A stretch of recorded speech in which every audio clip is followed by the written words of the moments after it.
Quando falamos de desempenho esportivo, temos que ter claro que ele se desenvolve através de diversos fatores, como qualidade de treinamento, desenvolvimento motor, estado nutricional e até mesmo fatores genéticos. E aí nessa parte, o reconhecimento da estrutura do DNA e a genotipagem permitiram a identificação de variações genéticas que contribuem para o desempenho esportivo.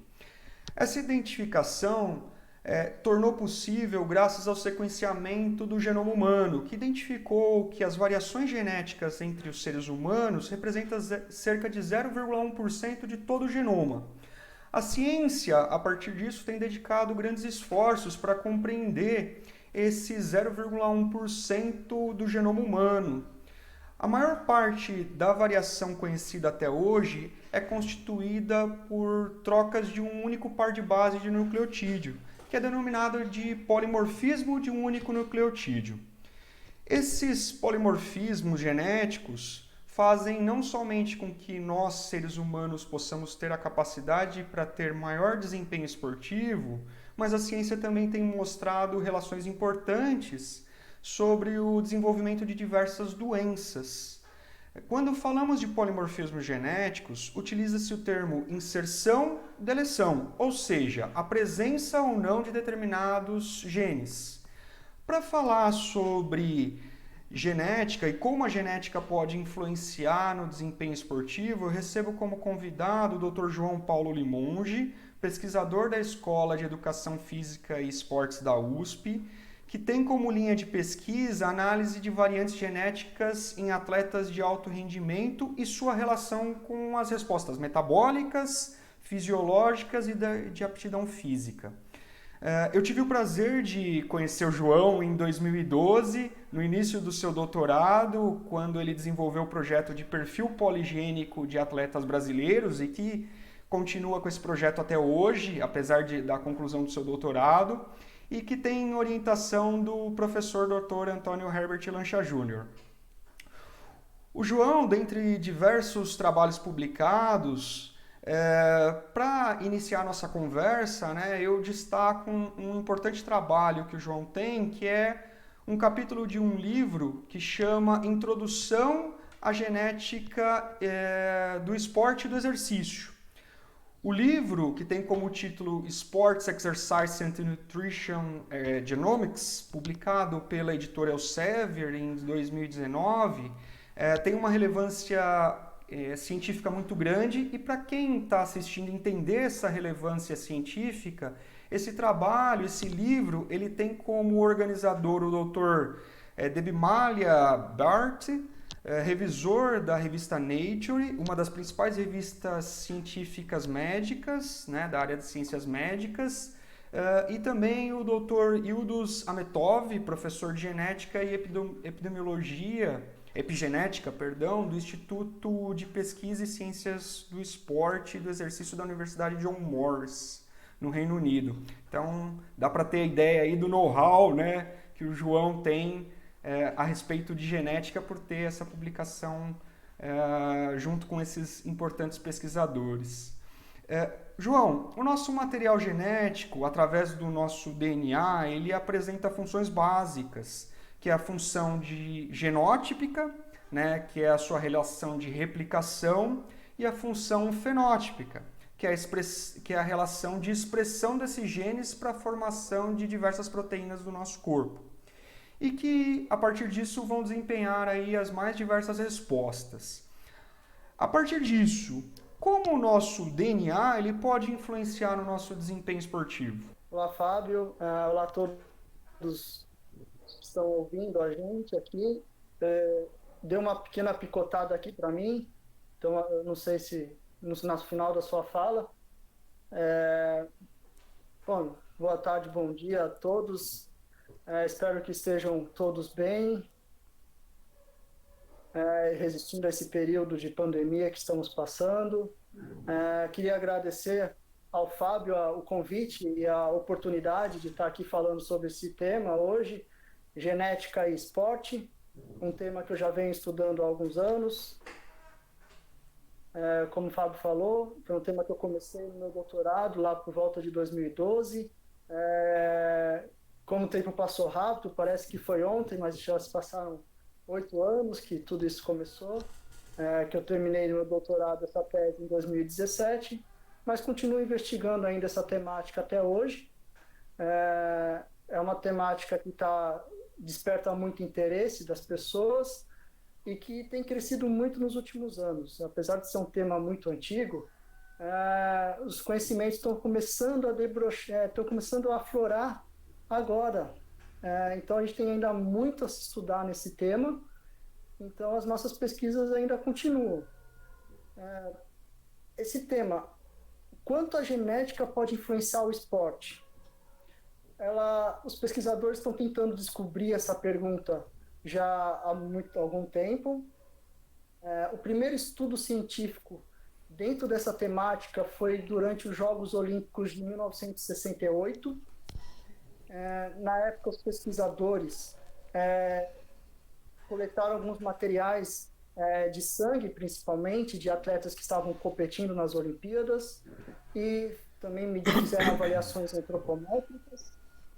E eles compararam alguns marcadores de sangue, biotipo dos atletas, e também avaliaram o padrão dos cromossomos dos atletas.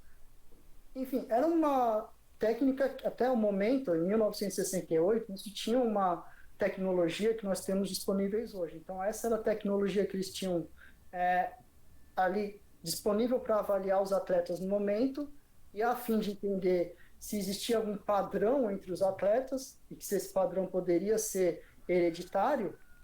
Então eles fizeram esse primeiro estudo inicial, porém, como as técnicas eram bem limitadas na época, não se houve uma grande descoberta. Na verdade, eles compararam os atletas entre as diversas modalidades e não viram grandes diferenças assim. Esse estudo ele teve uma continuação nas Olimpíadas de 1976, e também não chegaram a grandes conclusões.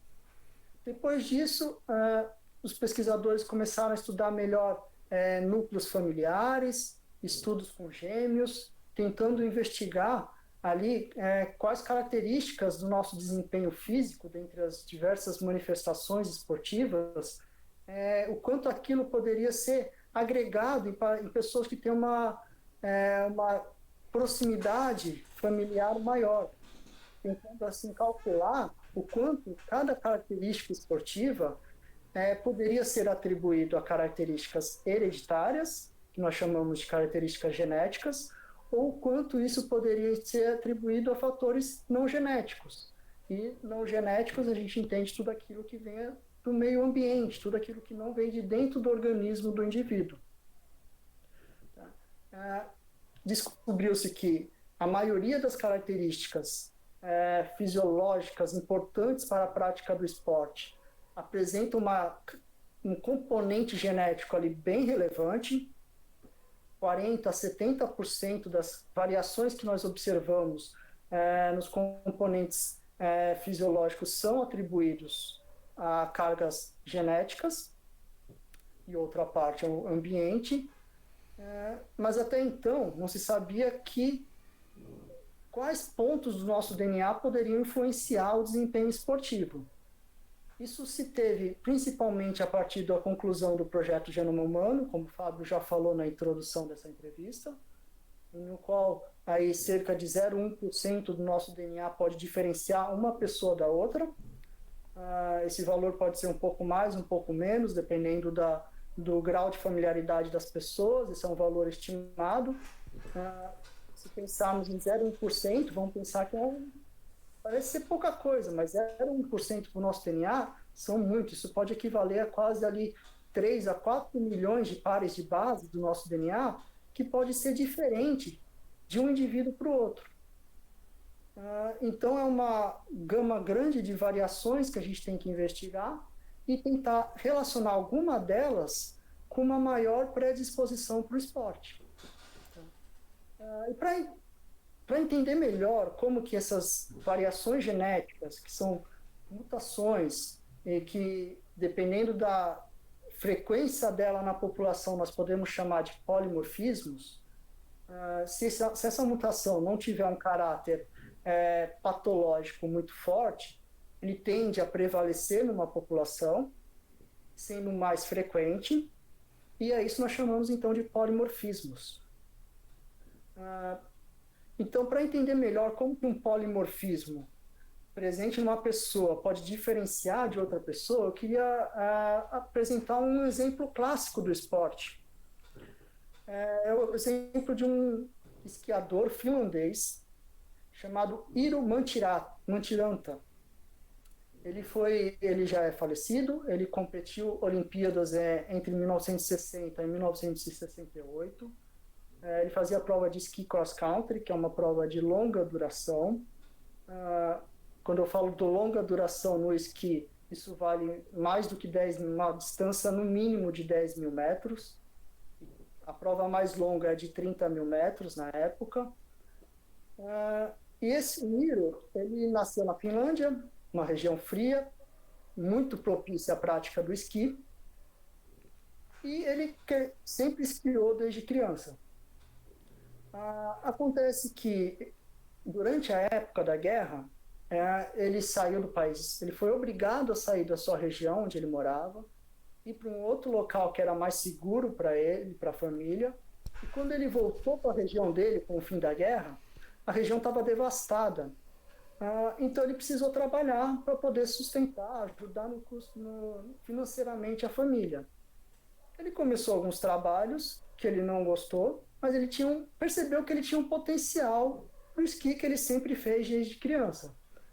Então ele começou a treinar e participar de competições ali na região que ele morava, na Finlândia.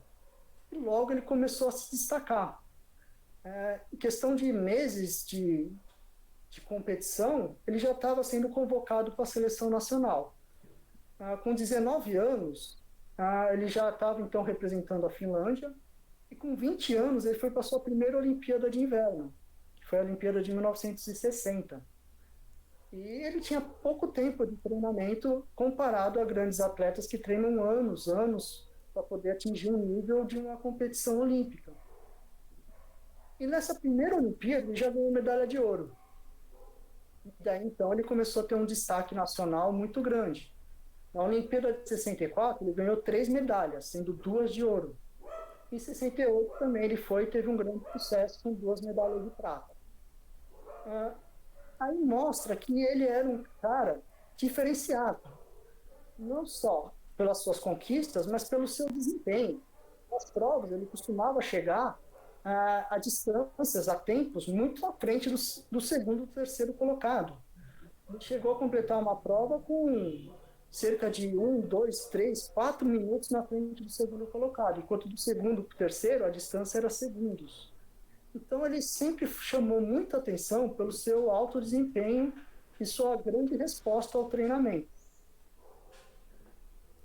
Viu-se que no exame de sangue desse atleta, ele tinha uma quantidade, assim, fora do normal, de células vermelhas. Ele tinha uma quantidade de hemoglobina circulante muito alta.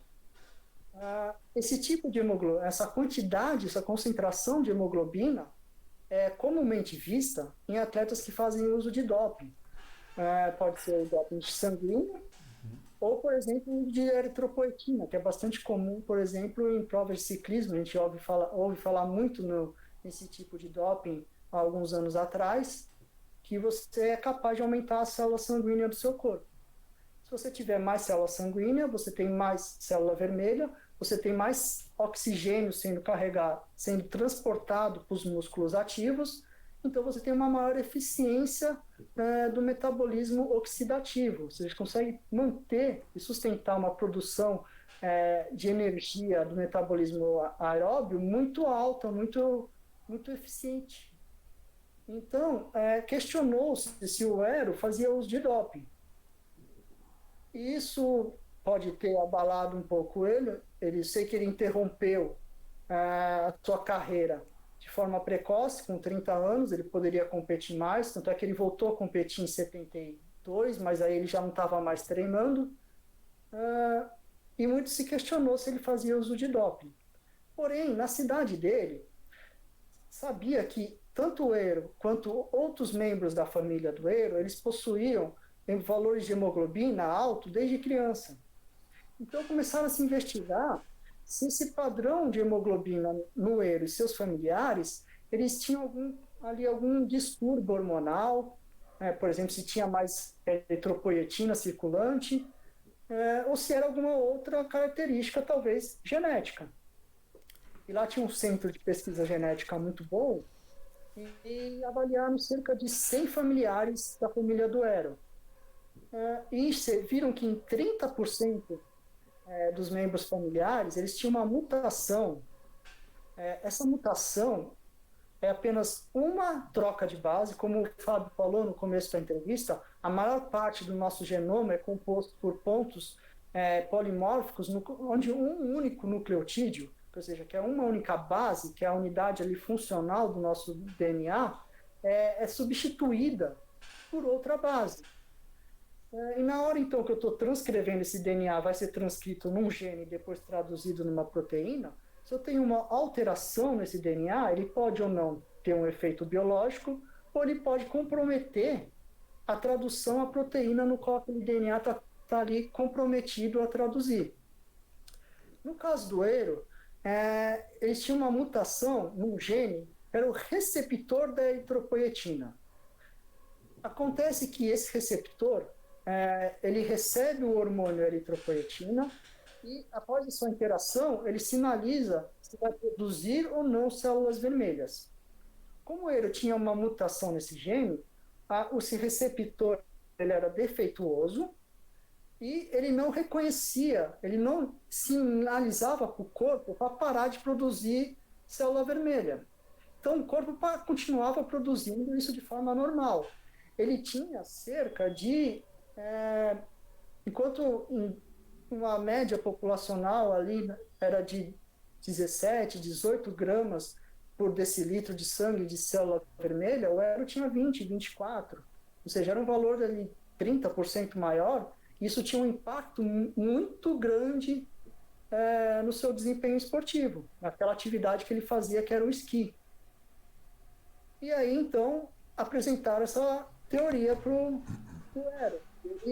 Ele não acreditou. Não pode ser uma mutação. Eu treino muito para isso.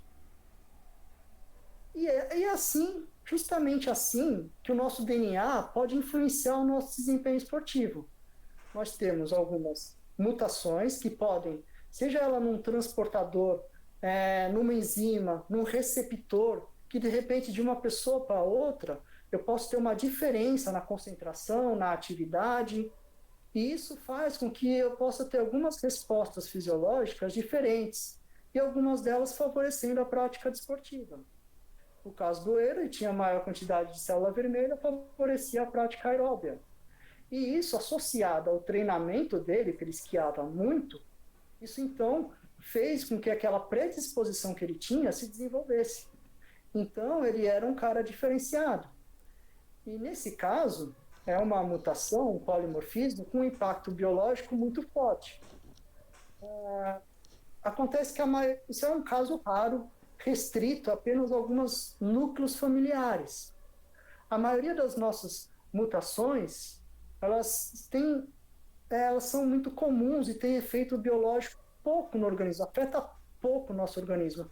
Ele afeta ali uma porcentagem, vai diferenciar uma resposta de um indivíduo para o outro, mas não absurdamente como nesse caso, nesse exemplo que eu acabei de dar do Eero e o seu ski cross country. Uhum. Então, esse somatório de pequenos efeitos em genes importantes para o esporte podem, de certa forma, então, aumentar a nossa predisposição para desenvolver aquela atividade. E assim, então, é que nós estamos investigando. A tecnologia avançou muito nos últimos anos, então só agora nos últimos 10, 15 anos que nós estamos começando a descobrir genes que têm mutações que podem influenciar nossas capacidades biológicas. E nós estamos, então, investigando em diferentes populações, em diferentes grupos, em diferentes modalidades, como que esses polimorfismos, então, podem contribuir o desenvolvimento de um fenótipo, uma característica importante ali para o nosso esporte. Então é assim que funciona. Então é um conjunto de polimorfismos, um conjunto de genes, que nós vamos chamar então de um perfil poligênico que a pessoa tem, que vai favorecer o nosso desempenho esportivo. Então essa é a nossa primeira questão aí levantada na entrevista. Legal, João. Esse ponto é muito interessante, né? Que você. João? Estou aqui. Opa, esse ponto ele é bem interessante que você levantou, né? São, na verdade, vários pontos bem interessantes que você levantou. São genes que fazem com que haja uma melhor predisposição. Então, o fato da pessoa ter o gene não necessariamente, se ela não treinar, né? Se ela não tiver ali envolvida aquela modalidade esportiva, ela também não vai, ou tiver outros fatores ambientais envolvidos ali, ela também talvez não tenha todo um favorecimento para o esporte. Então, o gene favorece, auxilia, né, tem uma certa relevância, mas também ao mesmo tempo o indivíduo ele tem que estar envolvido com a rotina de treinamento, tem toda uma questão aí importante do treinamento. Outro ponto importante que você levantou aí ao final é em relação ao chamado perfil poligênico, né? Ou seja, a gente não discute somente um gene, e sim a presença de vários genes que podem, de uma certa forma, influenciar, né, o desempenho esportivo, seja para força, seja para o aeróbio, para o endurance, né? Você citou o exemplo do endurance, a presença ou não, né? Porque muitas vezes o fato de o indivíduo não ter determinado gene não favorece para determinada modalidade, mas favorece para outras. E aí vem um ponto interessante, né, quando se fala de perfil poligênico. Estuda-se bastante alguns determinados genes chaves. E dentre esses genes chaves, a gente tem um gene chave conhecido que é o ACTN3, né? Que é a proteína alfa-actinina 3, né? Existe lá o gene PDLIN, né, que vai ser responsável pela síntese dessa alfa-actinina 3. E existe um trabalho, dentre muitos, né, da Yermina Bernan, da Faculdade de Medicina de Sydney, na Austrália, que mostra que existe uma alteração aí genética em 55% dos europeus, 52% dos asiáticos e 9% de africanos que apresentam, né, a variação, aí, a presença desse gene ACTN3. Para quem está assistindo entender, né, esse ACTN3 ela é uma proteína presente nos sarcômeros. Os sarcômeros elas são as unidades contráteis do nosso músculo estriado esquelético. E quando o indivíduo expressa ACTN3, ele tem um sarcômero que consegue ter uma resposta de contração muito mais rápida, né? Então, a presença do gene ACTN3 faz com que o indivíduo tenha uma probabilidade de desempenhar mais força e potência. E aí, você, como pesquisador da área, você tem um estudo vários estudos, mas um estudo muito bacana envolvendo a ACTN3, que foi realizado em conjunto com pesquisadores da Austrália, Espanha, Reino Unido, Rússia, Lituânia, Polônia, Itália e Grécia, né? Então você realizou um estudo muito bacana que envolveu pesquisadores praticamente aí do mundo inteiro, né? De vários países do mundo, associando a população de atletas desses países, né, que eu citei anteriormente, com alguns atletas brasileiros, em que avaliou o perfil desse gene nessas populações, né, nesses atletas desses países e aqui do Brasil. Em relação ao CTN3, o que dá para se falar em relação à sua relação para o desempenho esportivo, o perfil genético da população brasileira, né? O que tem sido mostrado aí na literatura? É um ponto bem interessante. O ACTN3 ele foi descoberto em 1999, pela Catherine North, lá em Sydney, na Austrália. E ele é o polimorfismo mais estudado e mais consistente dentro do esporte. Então, e quando eu falo consistente, é que assim, um polimorfismo que é o existente dentro da alfa-actinina 3, ele pode ser importante numa população. A gente tem que ver, um grupo em específico avaliou. Então a gente tem que ver em outros grupos se aquilo se confirma. Quanto mais consistente, ou seja, quanto mais aquilo acontece em diferentes regiões e diferentes grupos independentes, mais forte o efeito biológico daquela mutação é para aquilo que nós estamos investigando.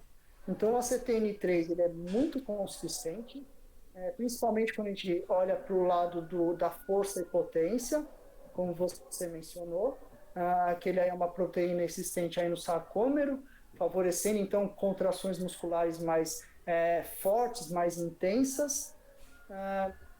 Ele também teve ali, interessante do ACTN3 é que foi desenvolvido um modelo animal que que mimetiza então o efeito do organismo humano dentro do modelo animal, então a gente consegue ver com mais detalhes o quanto aquilo pode ter um impacto biológico. Muitos dos efeitos observados no modelo animal foram verdadeiros em humanos, outros nem tanto, mas tem sido consistente a sua associação com a força e com a potência.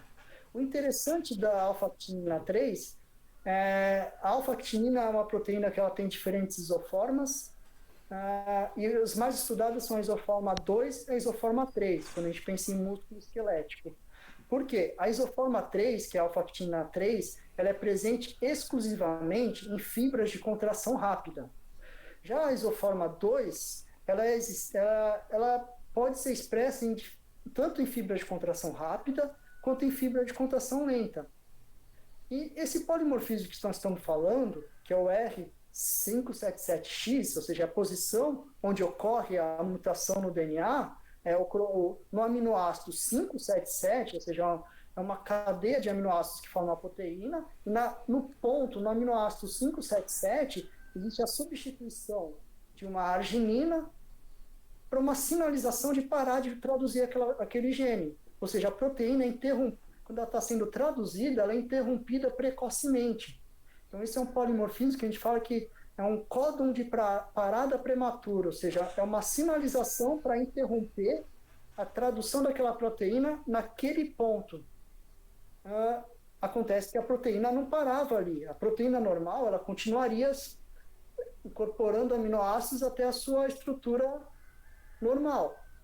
Acontece que quando tem esse códon de parada, sinaliza, para de traduzir uma proteína precocemente, o nosso organismo, ele, de forma muito eficiente, ele reconhece que aquilo não é uma proteína que ele estava esperando, então ele elimina aquela proteína do nosso organismo. No caso aí do músculo esquelético, quando eu elimino, então, a alfa-actinina 3, quando tem a mutação que eu elimino a alfa-actinina 3, nas fibras de contração rápida, eu passo a expressar a alfa-actinina 2. Até aí, ok, é a mesma proteína, são isoformas diferentes da mesma proteína, eles vão ter a mesma função. Ambas elas vão ancorar o filamento de actina, fornecendo ali a base para a actina deslizar sobre a miosina, produzindo a contração muscular.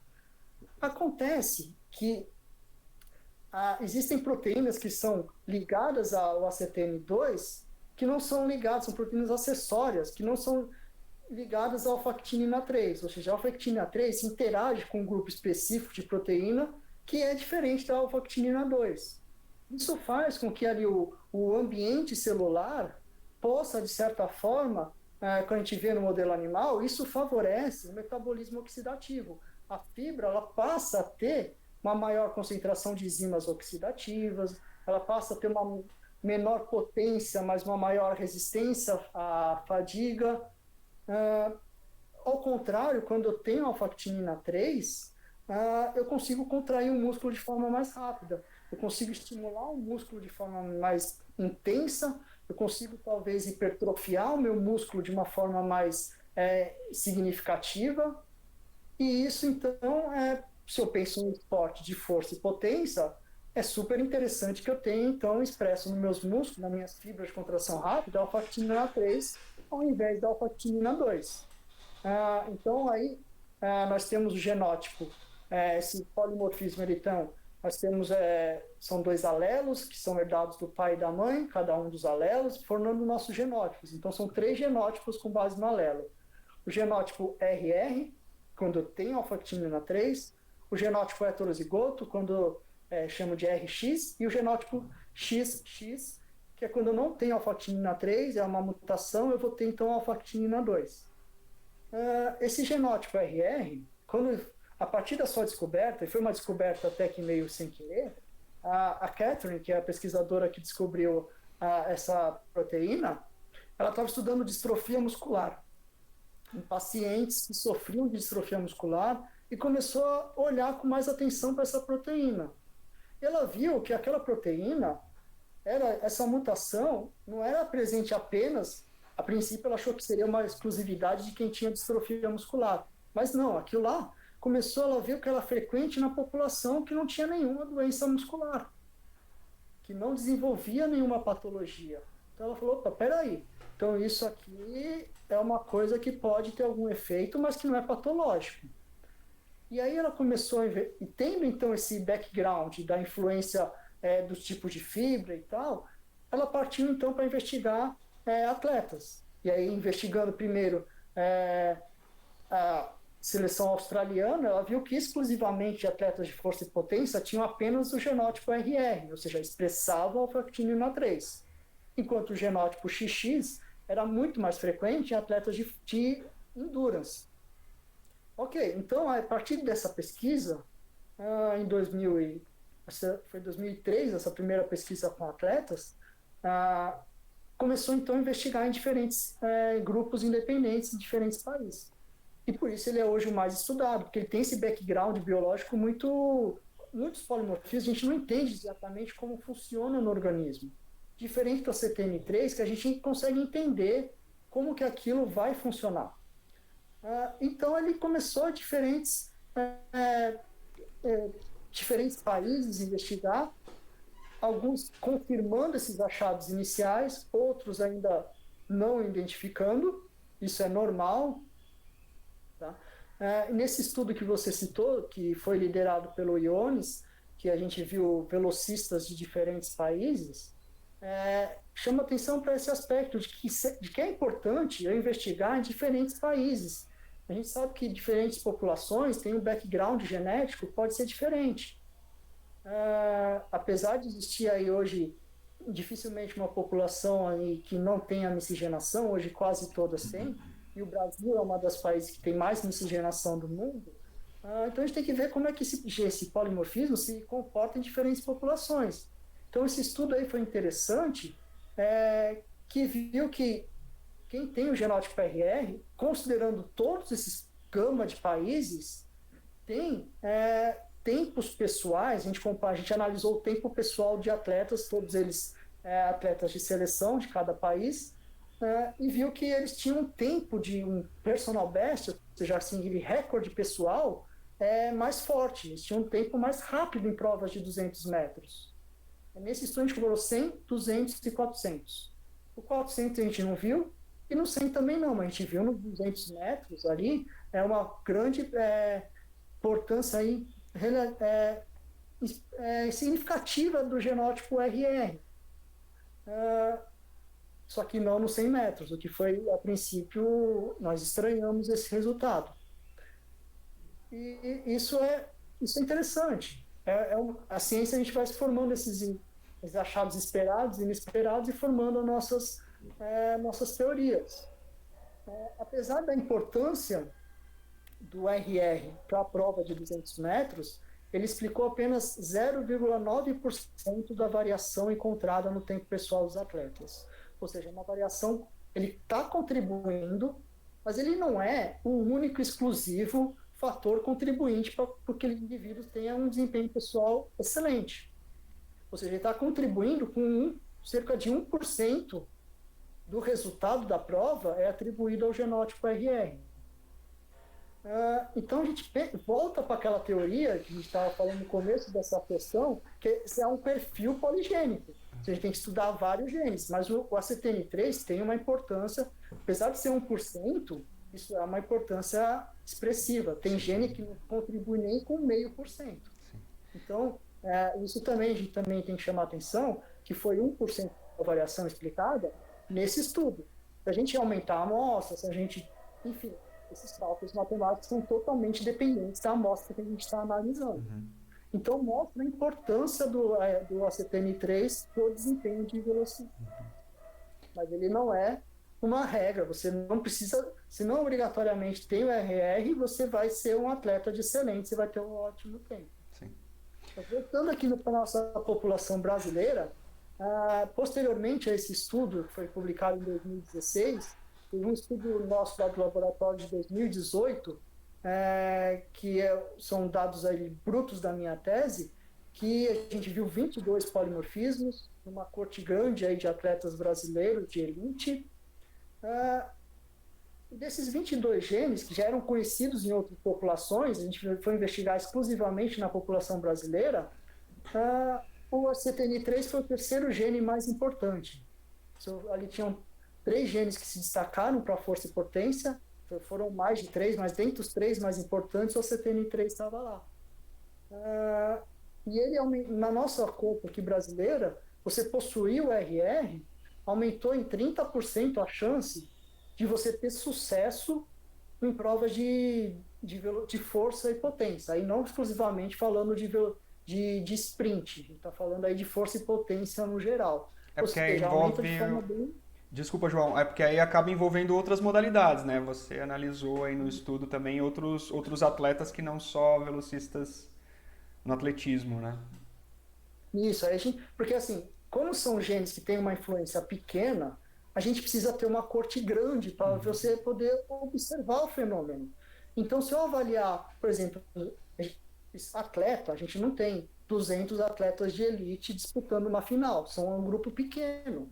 É uma limitação dessa temática. A gente tem poucos atletas realmente de elite em uma dada modalidade. Então, o que a gente faz? A gente reúne várias modalidades com metabolicamente similares para ver o quanto aquele polimorfismo está ali influenciando aquele metabolismo. E aí, mais para frente, quando a gente quer investigar uma modalidade exclusiva, a gente tem que partir para esses estudos multicêntricos, cooperando com outros países ou até mesmo outros laboratórios dentro do país, na tentativa de tornar o nosso poder estatístico maior. Então, é isso que a gente tem investigado nos últimos anos. E o ACTN3, então, a mutação do ACTN3, ele é presente em quase... em média, na população brasileira, em 44% da população. Quando a gente pensa em atletas de força e potência no geral, essa mutação ela cai para cerca de quase 10%, ele cai para 35% a mutação, e sendo então o genótipo que a não mutação sendo mais prevalente. E aí o que eu quero chamar a atenção, ou seja, não é 100% dos meus atletas que vão ter essa mutação, que vão ter o genótipo que favorece, que é o RR. Alguns vão ter a mutação. Ou seja, a mutação contribui, só que ela não é única, ela tem que contribuir junto com outros genes. Então, ali, a gente pode ser que a gente veja uma final olímpica, até mesmo numa prova de 200 metros, que a maioria vai ser RR, mas pode ser que a gente encontre um XX, que em teoria seria favorecido pela prática aeróbia. Então, isso é comum, a gente vê atletas campeões mundiais e olímpicos que não tem aquele genótipo que favorece a prática naquela modalidade ali.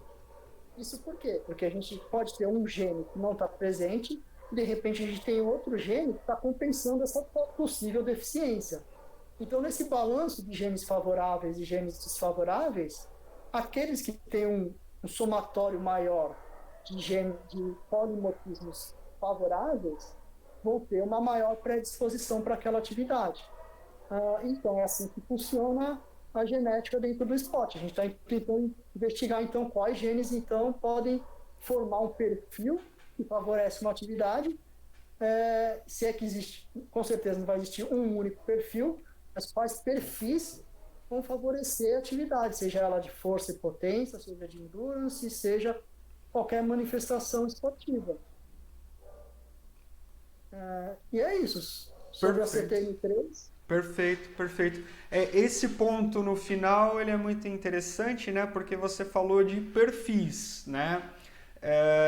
Então, nós temos aí, lógico, alguns genes que são tidos como chaves, né, para o entendimento do desempenho esportivo. A CTN3 é o mais estudado. Ele é mais estudado, como foi levantado por você, por quê? Porque foi possível fazer um modelo animal, né? A partir da identificação desse gene e a partir desse modelo animal cruzar informações entre estudos com seres humanos e estudos em modelos animal, né, modelo específico aí, para identificar a real influência desse gene na força, na potência sobre o metabolismo do celular, né? Então, por isso que ele é um dos genes mais estudados. Mas é lógico, o perfil ou os perfis poligênicos, eles que de fato vão expressar uma possibilidade maior ou menor para o indivíduo ter algum desempenho esportivo quando a gente restringe ao fator genético. Outro ponto que você levantou que é interessante, né? Que quando você no seu trabalho, é exemplo do seu trabalho, mas existem outros nacionais e internacionais, que existe uma população que desenvolve a mutação genética e existe a população de atletas com a mutação genética e você vê que mesmo o indivíduo que não é atleta, ele tem a mutação genética, mas se ele não tiver o contato com o esporte, se ele não tiver o treinamento, se ele não tiver outros fatores, ele não vai, né, desempenhar a força e potência de forma necessária, de forma efetiva, quando a gente fala do ACTN3, por exemplo. No começo, lá no nosso começo de bate-papo, você falou deu o exemplo da eritropoietina, né, como um gene sendo modulado para esportes de endurance. Uma outra modulação genética aí muito discutida nos esportes de endurance é em relação aos PPARs, né, que são os proliferadores, receptores, né, ativados por peroxissomos. Que são fatores genéticos que vão ter uma influência bastante interessante e é bastante discutida a sua influência sobre o metabolismo oxidativo, influência sobre o VO2 máximo. O que de fato a ciência tem mostrado a respeito desses PPARs aí, da influência do PPAR sobre o desempenho aeróbio, a influência sobre o metabolismo aeróbio? Eles têm quando a gente pensa em esporte de endurance, de longa duração, a gente logo pensa no consumo máximo de oxigênio, que é uma variável fisiológica ali importante, ali que não é a única, mas é uma variável fisiológica importante.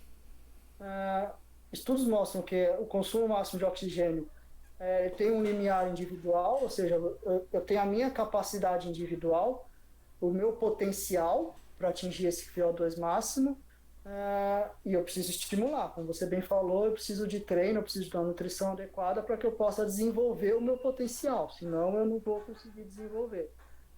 E quando eu melhoro o meu VO2 máximo, normalmente junto também tem melhora nos valores submáximos, e isso no conjunto vai favorecer ali, junto com uma série de outros fatores, o meu potencial aeróbio. Os PPARs aí, eles são bastante conhecidos, principalmente no modelo animal, por induzir ali favorecer o metabolismo oxidativo, por converter fibras, trabalhar na atuação de conversão de fibra para fibras oxidativas.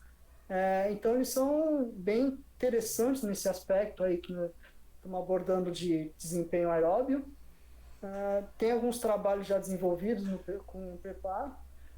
Uma meta-análise recente mostrou que você tem ali uma mutação no PPAR que se você tiver essa mutação, você pode aumentar assim 60% a sua chance de, claro, esses valores de porcentagem são dependentes do estudo, né? Mas mostra assim uma importância grande você ter um desenvolvimento maior do VO2 máximo. E aí, para ilustrar melhor, eu queria dar um outro exemplo. Se você Claro, permitir aqui um fica à estudo, vontade.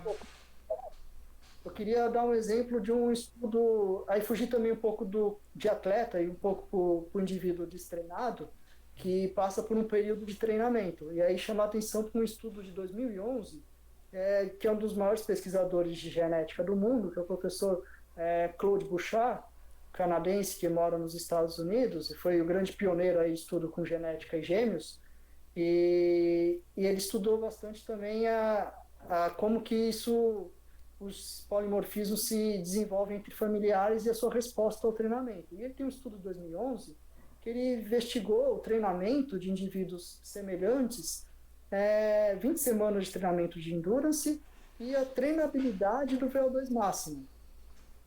E o que chama atenção, que até então era pouco conhecido, mas na época ele utilizou uma ferramenta que você consegue mapear ali milhares de polimorfismos ao mesmo tempo. Então, nesse estudo, ele viu mais de 300 mil polimorfismos ao mesmo tempo. Então, ele pegou esses indivíduos, era quase 700 indivíduos, ali, núcleos familiares, que somando dava 700 pessoas, e submeteu essas 700 pessoas ao programa similar. Ou seja, todos treinaram o mesmo treinamento, partindo de uma condição destreinada para uma condição treinada 20 semanas. Ali tinha uma periodização específica, todos receberam o mesmo treinamento, e ele observou uma grande variação na resposta de quantas pessoas ganhavam em consumo de oxigênio com o treinamento.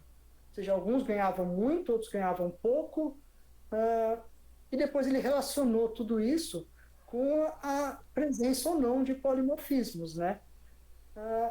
E aí, desses 300 mil polimorfismos, ele chegou a uma lista de 21 polimorfismos que ele falou que esses polimorfismos são importantes para esses 700 pessoas que treinaram e melhoraram o seu consumo de oxigênio. E o que chama a atenção desses 20 polimorfismos, o que mais contribuiu com a treinabilidade do consumo de oxigênio foi um gene que codifica para acetilcoenzima A sintetase, que é ali um ponto importante do ciclo de Krebs, controlando o influxo de lipídio para você sustentar aquela energia produzida de forma aeróbia. E uma mutação nesse gene contribuiu de forma assim, mais expressiva, só que esse mais expressivo foi 6%. Ou seja, nesse estudo, ele chamou a atenção que cerca de 50% do quanto variava, de quantas pessoas variavam no ganho de consumo de oxigênio com o treinamento, era atribuído a componentes genéticos. Outros 50%, aí a gente olha para fatores ambientais, que não era o caso do estudo. O fator ambiental é uma área um pouco mais difícil de ser estudada. Então, restringindo a área genética, 50% era explicado por componente genético. E desses 50%, desses mais importantes, o gene mais importante, que é esse da acetil-CoA sintetase, contribuiu com 6%. Ou seja, é uma contribuição pequena, mas para o mundo da genética dentro da atividade esportiva, é muito esse 6%. E os outros, ali fica na casa de 1%, 3%, menos de 1%. A gente falou do ACTN3, mas no passado, naquele estudo lá do Iones com vários velocistas de diferentes países, contribuiu 1% ao ACTN3. Nesse estudo, o acetil-CoA contribuiu com 6%, que já é muito mais expressivo.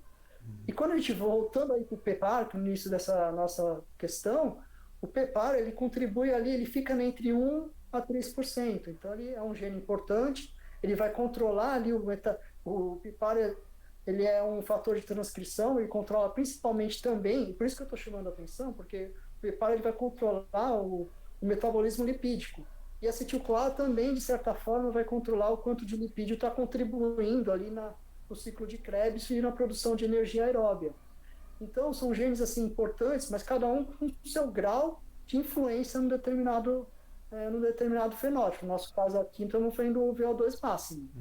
Então, é assim que se forma, então, a genética. Um gene se contribui com 5, outro 4, outro 3.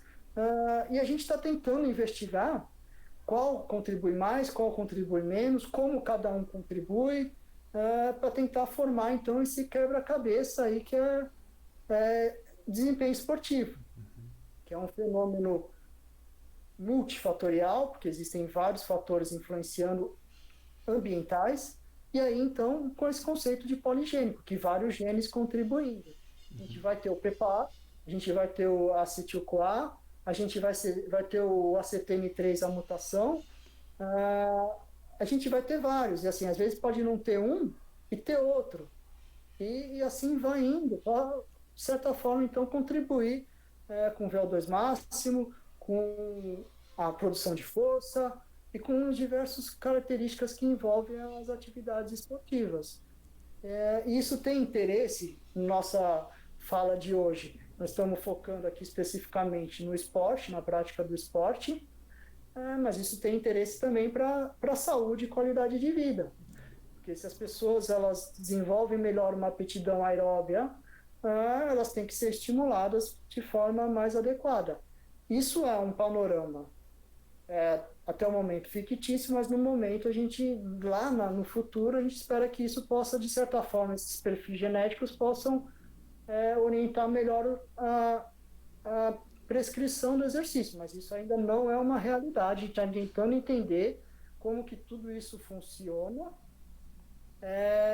mas o que é o certo é que, assim, quanto mais polimorfismos favoráveis eu tenho uma resposta melhor ao treinamento, isso não quer dizer que eu não vá melhorar, mas que eu posso responder mais e que, de certa forma, então contribui com a minha predisposição para uma dada atividade. Isso.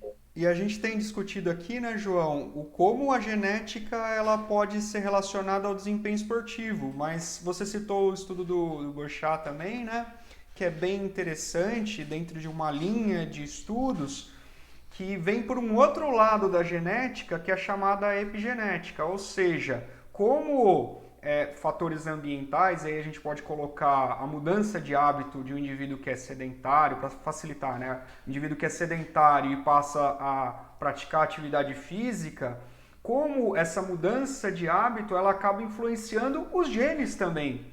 Então, mudanças de hábito através de mudança na alimentação, mudança com a inserção da prática de atividade física, faz com que genes deixem de ser ativados e genes passem a ser ativados, né? E isso também representa bastante para quando a gente fala de saúde e qualidade de vida, né? Melhora de desempenho esportivo, que é um outro ponto importante da genética, né? Através da linha da epigenética que é analisada, que é um outro mundo à parte aí, né? Que é bem interessante também de se analisar.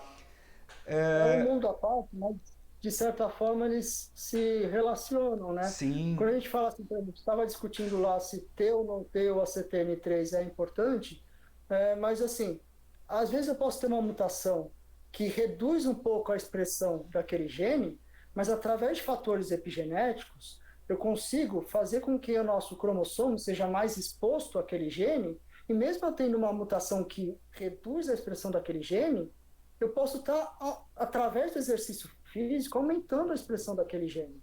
Então, ele vai ter a sua limitação genética, mas a epigenética, de certa forma, está regulando e balanceando aquilo de forma positiva. Então, isso tudo ele mostra o quanto a nossa genética é complexa e interagindo para desenvolver tanto ali a atividade física para a saúde, como ali mais para frente, se a pessoa tiver o potencial e a disposição, para ser um atleta de alto rendimento.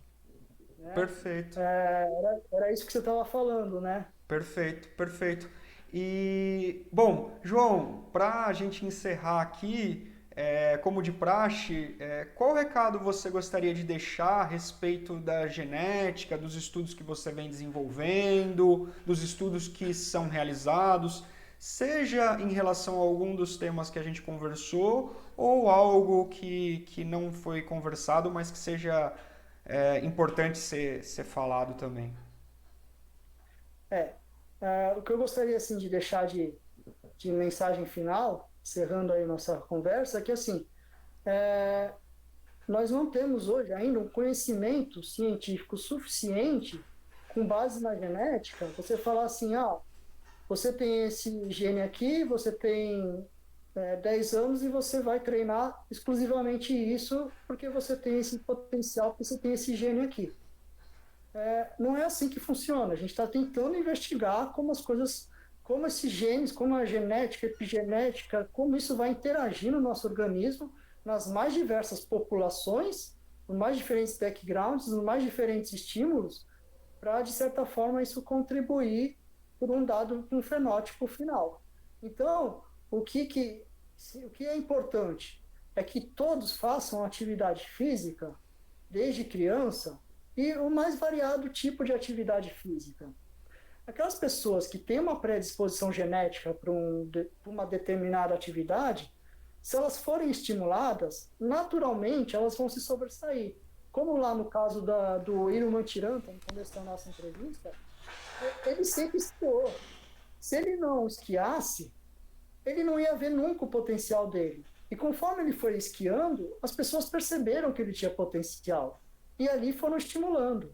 Então, a gente tem que estimular a prática da atividade física geral para todo mundo, em todas as idades, e que isso lá no frente, isso vai ter grandes frutos. Então, a gente tem que estimular a prática do esporte, a prática da atividade física, em detrimento a ficar exclusivamente pensando se tem predisposição, não tem. A gente sabe que a genética tem a sua importância grande, contribui para os nossos limites máximos, mas até a gente chegar nos nossos limites máximos, a gente tem que ter o treinamento adequado, a gente tem que ter uma periodização, a gente tem que ser estimulado, fazer diferentes atividades, a gente tem que descansar, a gente tem que ter a nossa alimentação correta. E na alimentação eu queria fazer um parênteses, né, que é umas coisas novas que estão saindo agora, que existem alguns polimorfismos que estão se descobrindo, que eles conseguem afetar a disponibilidade de nutrientes. E se eu não tiver um nutriente adequado, eu posso não ter um metabolismo funcionando de forma adequada.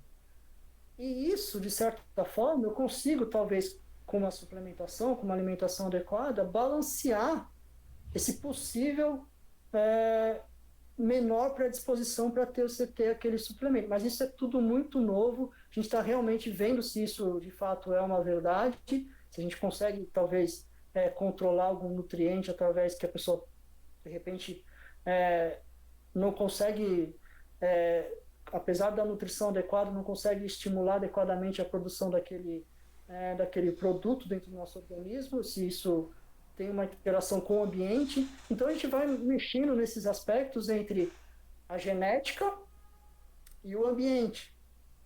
Mas é tudo ainda muito cru ainda, quando a gente pensa em atividade física, devido ao fator multifatorial que é a atividade física. Então a gente tem que entender melhor isso tudo antes de pensar na genética, mas a gente tem que fazer atividade física. Os inúmeros benefícios que a gente pode obter da atividade física e da prática regular, a gente tem que fazer, independente da predisposição.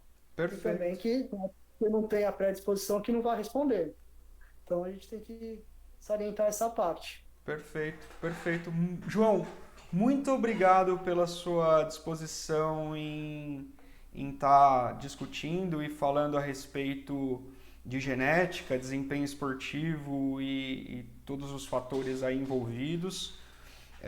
Esses pontos finais que você levantou a respeito da prática da atividade física, do estímulo à prática da atividade física, ela é muito importante, né? Que se inicie, que esteja cada vez mais aí nos momentos iniciais da vida, né, de todos, e que a gente possa ver isso cada vez mais aplicado nas pessoas, né, mais do que pelo desempenho esportivo, que foi o tema da nossa discussão aqui, né, mas que esteja envolvido com a saúde também, porque como a gente linkou no final aqui, né, existe a possibilidade da atividade física também modular positivamente fatores genéticos para uma melhor saúde, para uma melhor qualidade de vida, que é muito mais relevante e amplo, né, essa discussão e que enriquece muito mais a discussão aí também. Muito obrigado, João, pela disposição. Fico feliz de ter batido esse papo com você e é isso aí. Espero que numa outra oportunidade a gente possa estar presente fazendo essa entrevista aí, não só virtualmente, para a gente possa ter uma interação aí mais rica e mais viva aí do nosso tema. Obrigado, viu, Fábio? Que isso, com certeza. A nossa próxima vai ser presencial e vamos falar de epigenética. Legal. Grande abraço. Um abraço.